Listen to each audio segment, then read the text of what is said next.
It was supposed to be a routine walk home, but for Abigail Hernandez, that short walk turned into a nightmare lasting 9 long, harrowing months. This is the chilling story of how one girl survived the unimaginable and the monster behind it all. Abigail Hernandez, or Abby as she was lovingly called, was just 14 years old when her life changed forever. Born on October 12, 1998, in Manchester, New Hampshire, Abby was the youngest of 2 daughters in a tight-knit family. She grew up surrounded by the natural beauty of New Hampshire, its rivers, forests, and mountains. From a young age, Abby had a vibrant personality and a thirst for life. She was the type of girl who could effortlessly connect with anyone, easily moving between social circles at school. She loved hiking, reading, photography, and studying languages. Her curiosity and optimism made her a beloved figure among her classmates and teachers. But even the brightest light can be dimmed by darkness. It was a crisp autumn day in Conway, New Hampshire. Abby, a high school freshman, had just finished her classes. Excited about her upcoming 15th birthday, she had been planning a hiking trip with her outdoor club. To prepare, she wore a brand new pair of hiking boots that day, hoping to break them in. But as the day wore on, the boots began to pinch, leaving her feet sore and blistered. After school, instead of taking the bus, Abby decided to walk home, a decision she would regret for the rest of her life. As she made her way along a familiar route, a red pickup truck pulled up beside her. Inside was a man who looked friendly enough. "Need a ride?" he asked. Abby hesitated. She remembered her mother's warnings about strangers, but the man was persistent, and her sore feet begged for relief. Against her instincts, she accepted the offer. She climbed into the truck, completely unaware that she had just entered the lair of a predator. Nathaniel Kibbe, 34 years old, was a name that meant nothing to Abby that day. But he would soon come to define her nightmare. Born in the same town as Abby, Kibbe had a dark past. Raised primarily by his mother, he was known as a violent troublemaker from an early age. In high school, he was the kid everyone avoided, the one who kept a list of people he wanted to harm. Kibbe had a criminal history of assault, illegal firearm possession, and even a failed kidnapping attempt just months before Abby's disappearance. Yet, despite his troubling behavior, he had managed to avoid significant punishment. He lived in a trailer on the outskirts of town, where neighbors considered him strange and dangerous. That day, Kibbe's friendly demeanor quickly vanished. As he drove Abby to a secluded parking lot, she sensed something was wrong.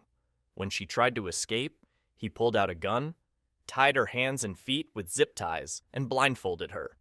He told her, in no uncertain terms, that if she tried to resist, he would kill her. And with that, Abby disappeared. When Abby failed to come home that evening, her mother, Xenia, grew worried. Calls to her phone went unanswered, and no one had seen her since she left school. By nightfall, panic set in. Xenia and Abby's older sister, Sarah, reported her disappearance to the police, sparking a massive search effort.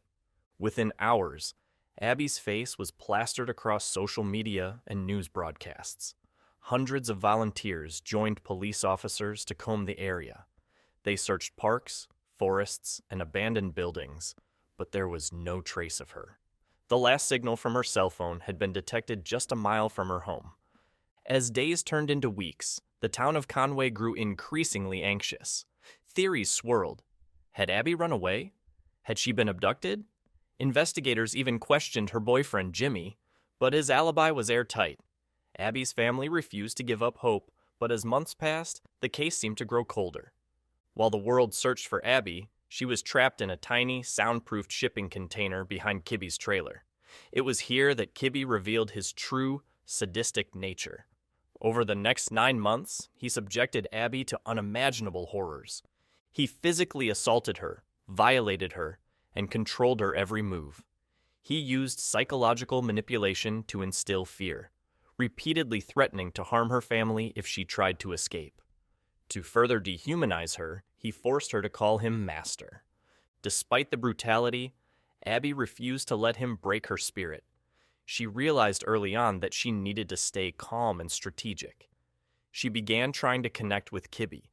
carefully choosing her words to avoid provoking his violent outbursts. At times, Kibby's behavior was disturbingly unpredictable. He would oscillate between moments of twisted kindness, allowing her to watch TV or take a shower, and fits of rage that left her terrified for her life. About a month after her abduction, Kibby forced Abby to write a letter to her mother. In it, she told her family she was safe and asked them not to worry. But the cryptic message raised more questions than answers. Abby wanted desperately to leave clues in the letter, but Kibby was always watching. Any attempt to defy him was met with punishment. The letter only deepened the mystery surrounding her disappearance. In a shocking twist, police actually came close to discovering Abby during her captivity. Kibby, who was involved in illegal firearm possession, was investigated by law enforcement. Officers searched his trailer, but they didn't check the shipping container where Abby was being held. By July 2014, Kibby's control over Abby was loosening.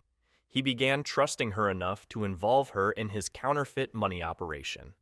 But his arrogance ultimately led to his downfall. When Kibby gave counterfeit bills to a woman named Lorraine, she reported him to the police. Fearing another search of his property, Kibby decided to release Abby. On July 20th, 2014, 9 months after her abduction, Kibby blindfolded Abby, drove her to a remote location, and let her go. He warned her not to tell anyone about him. Abby, disoriented but alive, walked for hours until she saw familiar signs leading to her home. When she finally arrived, her mother was overcome with emotion. After months of agony, Abby was back. Initially, Abby was too scared to reveal her captor's identity, but with her family's support, she found the courage to tell the police everything. On July 28, 2014, Nathaniel Kibby was arrested. The evidence against him was overwhelming, including DNA and items linking him to Abby's captivity. In 2016, Kibby pleaded guilty to his crimes and was sentenced to 90 years in prison, with no chance of parole for 45 years. Abigail Hernandez's story is one of resilience, courage, and hope. Despite enduring unimaginable suffering, she emerged stronger, refusing to let her captor define her life.